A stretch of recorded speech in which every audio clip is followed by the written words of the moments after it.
every podcast begins with a dream. Hi guys, my name is Kenneth and I am here today finally with my podcast Let's Decode. And Let's Decode is all about pure conversations, random thoughts, deep conversations where we will explore why it happened, where it happened, did it really happen? And that's where today's our guest is a really special one. A person who has stood by me, who is standing by me till date, and we are here building a brand together. It's none other than my co-founder, Saptarshi Bhomik. Thank you, Kenneth. Hi Rishi, welcome to Let's Decode's first episode. I feel awesome being here and wonderful job starting with this Let's Decode. I believe every founder's story should be heard because everybody faces unique challenges while building their companies. So I think it's a wonderful venture and all the best to you. Let's start with the podcast. Oh yes, thank you. That's very great of you, Rishi. So we have some set of questions which I thought I should ask Rishi, and let's find out what Rishi has been doing before joining EntryTicket. So by the way, guys, this video is sponsored by EntryTicket. And so Rishi, my first question to you is, what were you doing before joining EntryTicket and where were you? So I have been in Pune since the last 11 years now. I did my education from Pune itself and I never had the hunch to work anywhere. So I always wanted to do something of my own since after my education. So I started with my own digital agency, and 8 years down the line, I would still say that we're one of the top 3 in Pune when it comes to hospitality. And it's been going great. We've worked with certain clients, seen the growth on features of certain social media platforms, which I can say, like when you work in the field of digital marketing, you have seen the beginning of Instagram. You have seen all their features coming in, which changes the marketing landscape over seasons and years. And yeah, it's going on a quite good and wonderful journey. Amazing. And why do those clients come to you? Like, is there any special aura or vibe that brings them to you? So I have this belief since day one when I started my company. I believe in the word of mouth form of marketing. So all the clients we had till date in Hip Social, they all came through word of mouth since today, till today as well. So all the leads we receive, all the clients we cater to, we have never run any ads for Hip Social. So all of it comes through word of mouth because we believe if you really want somebody to buy or somebody to consult a certain agency or go see a certain doctor or go buy a certain brand, if you believe in the brand, then you're going to push the person hard enough. And I've always believed in that philosophy since day one.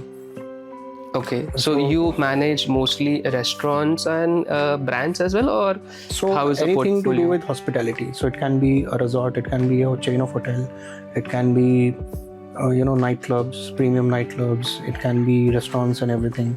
It's not that we do not cater to corporate clients. We do cater to corporate clients like real estate, immigration, waterproofing, certain clients in Dubai as well, based out of Delhi NCR region. I heard you guys are doing for defense as well, defense and space tech. Yes. No, as of now, we do not have any defense and space tech clients.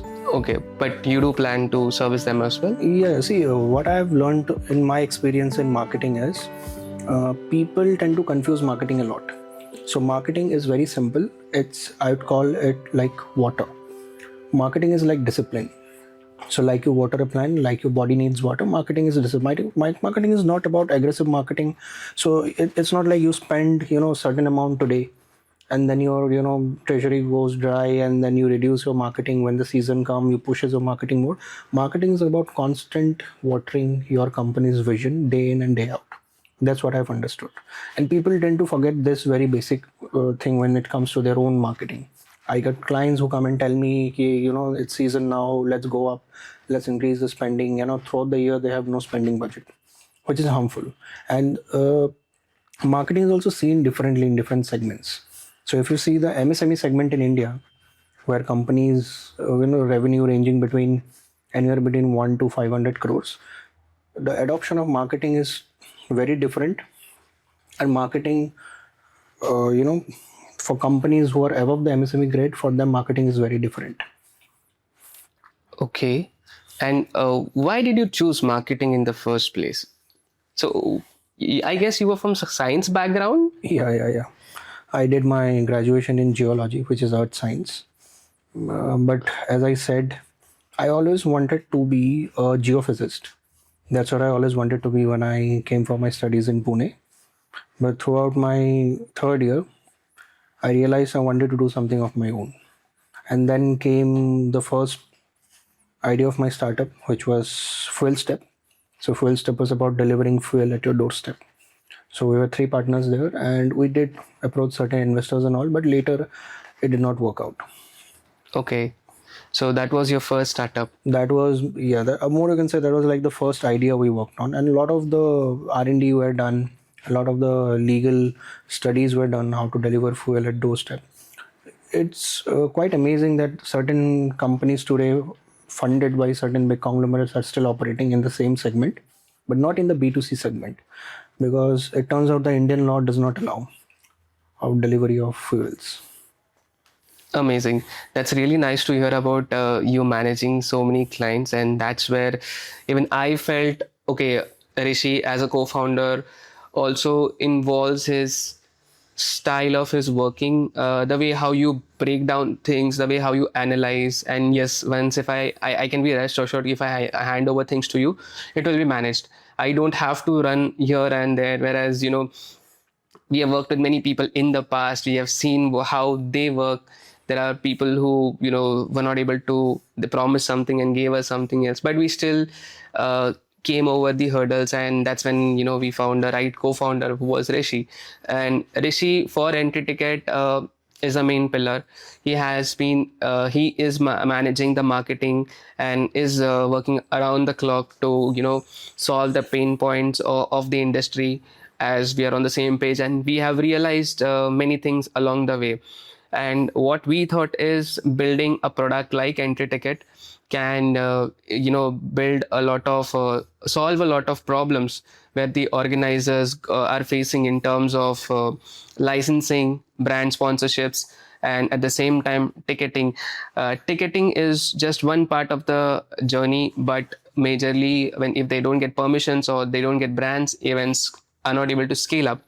So that's where we collaborated, and we came, okay, this problem does exist, and we were able to find a room around this problem. That's where our solution came in, and hence EntryTicket was born. So that's all about our EntryTicket journey, but the game has just begun, and right now we are taking things ahead at a greater level. So when you think about our startup, now let's come to our startup, EntryTicket. What do you feel can be done and what can be scaled? How is it going to happen? So I just want your inputs, and like I want as a co-founder how we have conversations so that it inspires many other co-founders who have similar like conversations with their founders. You see, also one thing from my past experience, when your product is B2C in nature, normally what happens is, if you understand the consumer psychology, B2C may people has a choice to choose a lot of things. Correct. So if you see an ad for a phone, you're also going to see ad for 10 different phones. So you have a lot of choice to buy from. So branding is the first priority when it comes to B2C segment. But when it comes to B2B, more than branding, the quality of the product matters. Because in B2C, for example, in a very technical sense, when you're running ads on Meta, in B2C, you don't know who is going to see the ad. It can be somebody who is looking at a furniture at one step, looking at a trip for Thailand in the second ad, and third, looking for your product. But in B2B, it's not like that. In B2B, the margin of competition is sometimes huge, and sometimes in certain industries, it's too less. Now, the industry we are operating in, I would say we have competitors based on our individual tools. So when we are reaching out to our customers in B2B, the competition is less. The product quality, if it is good, and we over time we strive to make it more better, I believe our adoption would be really fast. And more we once the product gets adopted, we will get to know a lot of real time problems that arise with organizers. Now whatever we have developed is based on what we have seen and what is experienced. Because as I said, but then when more organizers keep coming in and getting onboarded, and they're onboarded, they will have their own set of problems which will get solved using our products.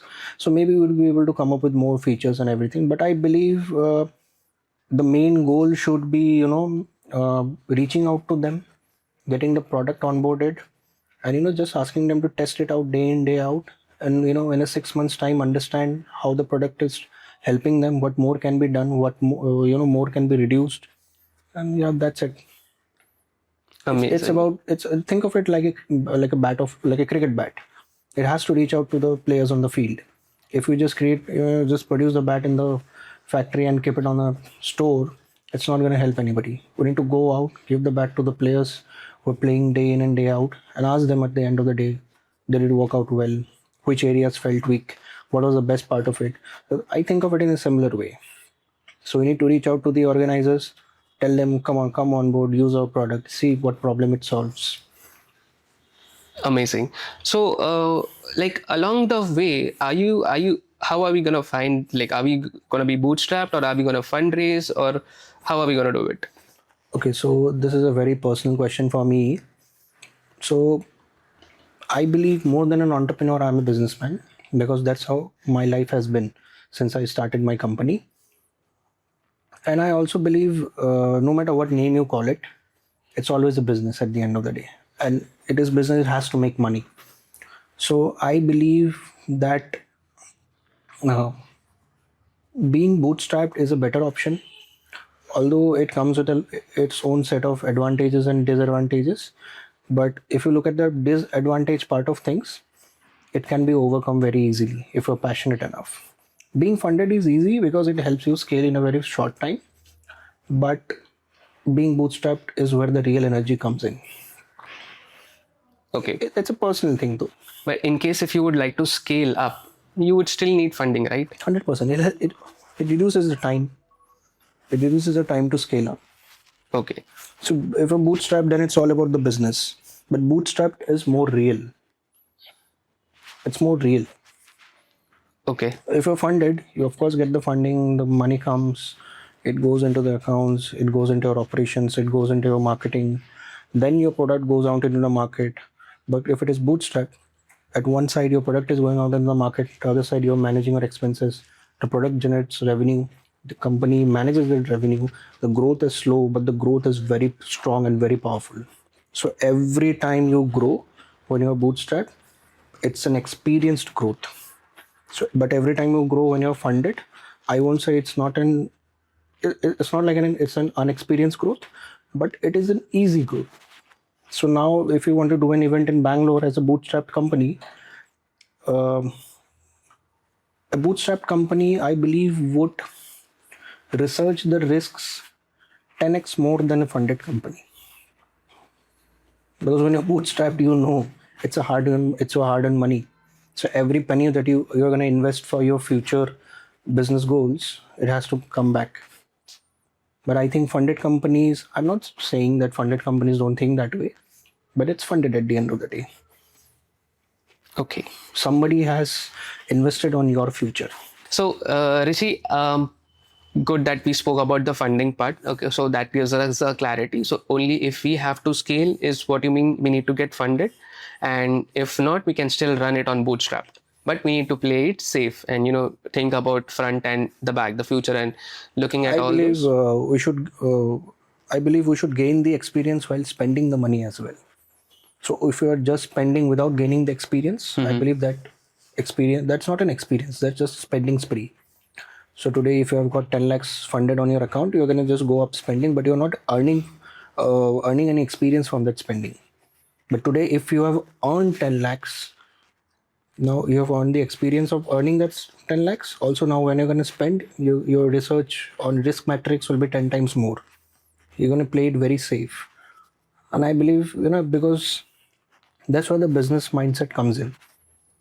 Okay, and what motivates you every morning, just to show up at an office every day? So, What motivates me every morning? What motivates me every morning? I have to think about this. see, I gave you a deep question where you have to think about it, and what motivates you, you need to find out.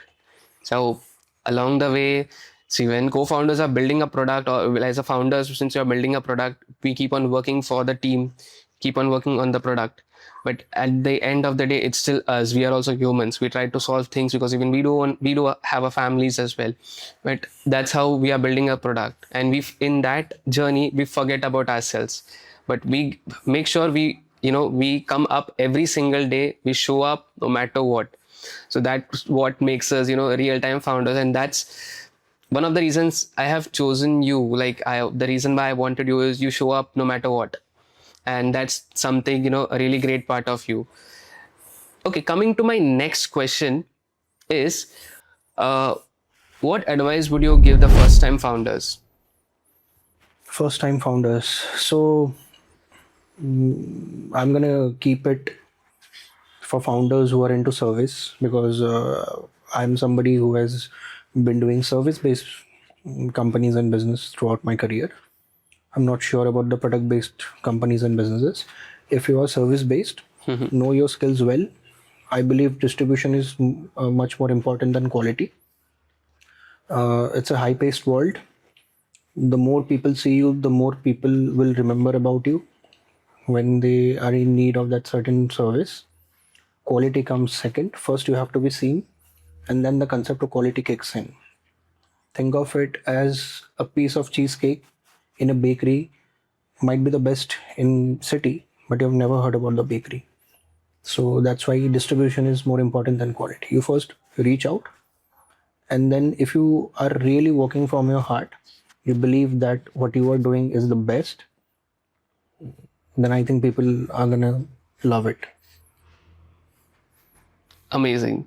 And with that, I come to my last question. Now, along the way, since you're working so much hard, what is something that keeps you awake at night?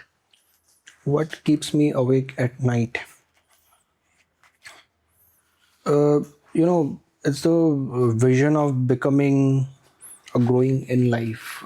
So, your previous question, what motivates me in life, is the fact I believe in something very, I would say, it's a very vintage kind of motivation. Like it's a 20th century motivation. I believe that in every family, one generation should always lift the family a step higher. So if my grandfather worked hard, he did his part for my fathers and my uncles, and my father did his part. Now it's my time to do my part. So that motivates me a lot. And second, it comes from a very personal experience which I've gained while staying in Pune. You see, what happens in Assam, if you talk about exposure to things, it's not that much. You have to understand. So you have to either work in the government segment where you are paid well, or you have to be an engineer or a doctor. So places like Assam and certain regions in the country, the exposure to tech and other things have not penetrated that much. So I had to come to Pune to study.